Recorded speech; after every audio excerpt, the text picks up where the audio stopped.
국민 여러분의 깊은 우려와 정부의 다각적인 노력에도 불구하고 화물연대가 집단 운송 거부에 돌입하였습니다.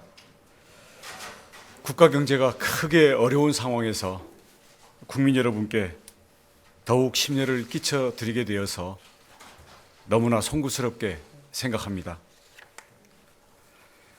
경기 침체를 극복하기 위해서 다 같이 힘을 모아도 부족한 시기에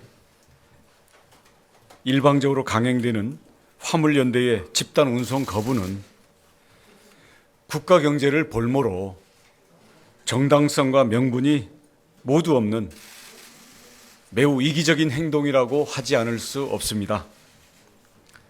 화물연대는 컨테이너와 시멘트 품목에 대해 지난 2020년부터 3년간 한시적인 시행을 조건으로 도입되었던 화물자동차 안전운임제에 대하여 일몰 폐지, 즉 영구화와 품목 확대를 주장하고 있습니다.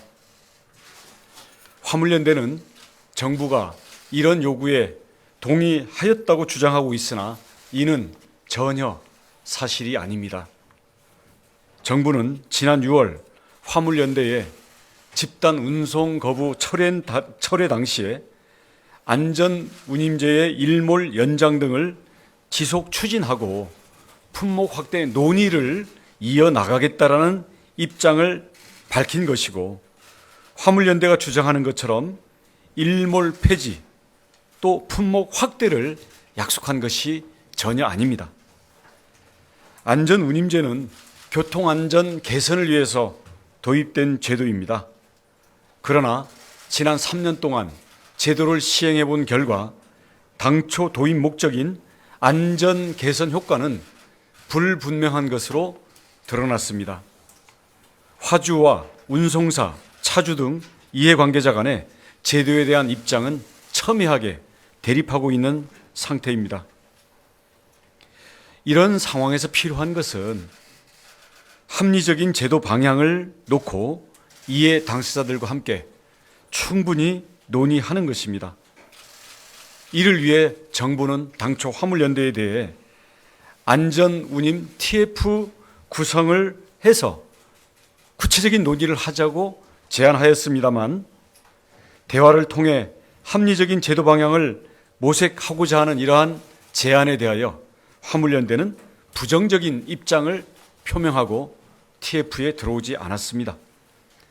이에 따라 정부는 화주, 운수사, 화물차주 등 이해관계자와 간담회 등 수차례 개최하고 당정 협의를 거쳐 현행 안전운임제의 일몰 3년 연장을 추진하되 품목 확대는 곤란하다는 입장을 결정하였습니다.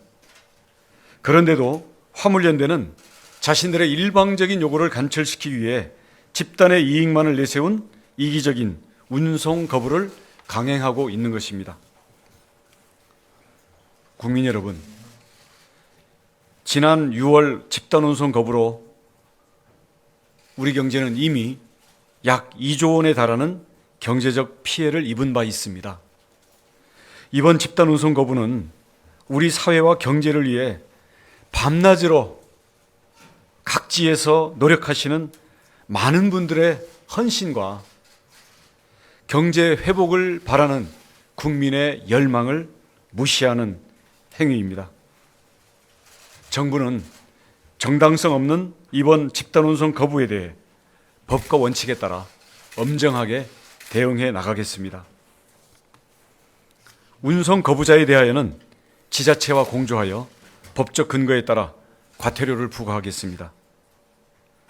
집단 운송 거부에 참여하지 않는 화물 운전자에 대한 운송 방해, 협박, 위해 등 불법 행위에 대해서는 끝까지 추적하여 무관용 원칙으로 단호하게 대응하겠습니다. 정당한 사유가 없는 이번 집단 운송 거부가 국가 경제에 매우 심각한 위기까지 초래한다면 화물자동차 운수사업법에 근거하여 업무 개시 명령을 발동하겠습니다. 업무 개시 명령에도 불구하고 업무에 복귀하지 않는다면 예외 없이 법적인 조치를 하겠습니다.